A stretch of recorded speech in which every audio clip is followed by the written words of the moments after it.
groups. First of all, good news, clean bill of health with the latest round of COVID tests. You've got a full central squad to pick from on Boxing Day. Yeah, so far so good. Clean bill of health. We've got through the week all right, mate, and very grateful we have to, because we're all looking forward to a game. But yeah, we've managed to get to this point, team run day, and stay COVID free. So all the boys will go home and enjoy the Christmas day. I'm very much looking forward to getting out there and having a run.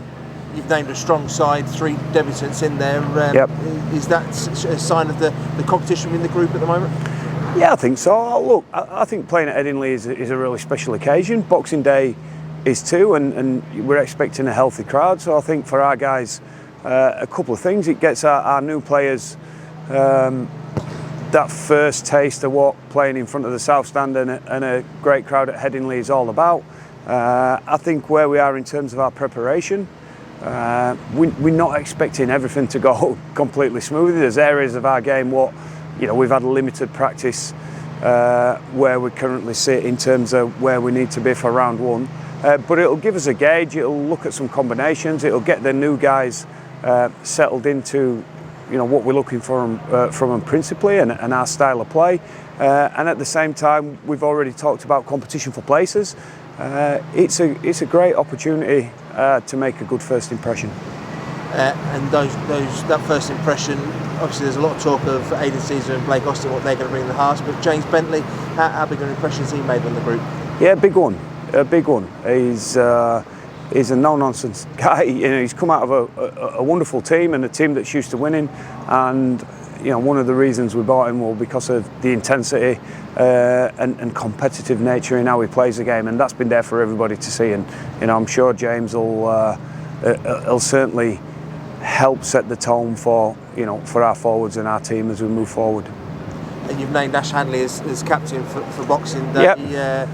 What qualities? Obviously, Ash has done it previously. What qualities are you seeing him bringing into that role? Yeah, Ash has stood in for Matty before, and stood in sort of over a period of time now as a vice captain. And what we know with Ash is a guy that sort of epitomises what we feel we want to be about in the way he plays the game.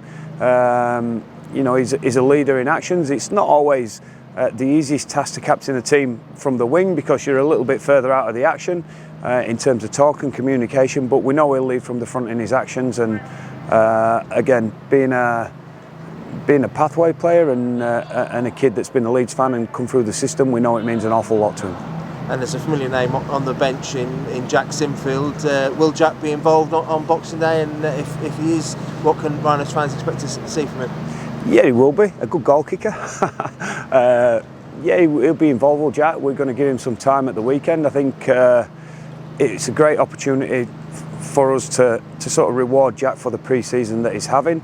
It'll be the first time really he's played against men, which will be a whole new experience for him. There'll be a bigger crowd than he's played in front of before, playing with senior players, but we just expect Jack to just do the simple things really well and get a good taste and feel and experience for what first grade is all about. We're not setting the expectation levels too high for Jack this season, given it's his first pre-season and given his experiences. You never rule it out, because you never know. We saw it last year, didn't we, with Morgan Gannon, who took to first grade like a duck to water, and certainly changed everybody's thinking about where he were at as a player. So for Jack, a good experience for him. It's thoroughly warranted the opportunity. And again, I think we're all really excited, because it's always great from a club perspective when you see kids developing through your ranks. And away from this year's game, I mean, as a rugby league enthusiast, how special are Boxing Day games? I mean, they're part of the rugby league calendar, albeit out of season these days. Well, I think the fact that 10,000 people is going to turn up tells you how special they are. It's something that the traditional rugby fan misses, is Boxing Day and New Year's Day element of it. I've got to say, personally, as a player, playing Boxing Day and New Year's Day, I used to play havoc with your social lives a little bit. But I'm just judging by our guys this week, is that they're genuinely looking forward to a game. They've really looked after themselves around the COVID protocols in what they've done outside of the club this week, because we've been desperate to get the game on. So as I say, it's always a good occasion. Coming out Boxing Day morning, and everybody goes on and spends time with the families or goes for a beer after.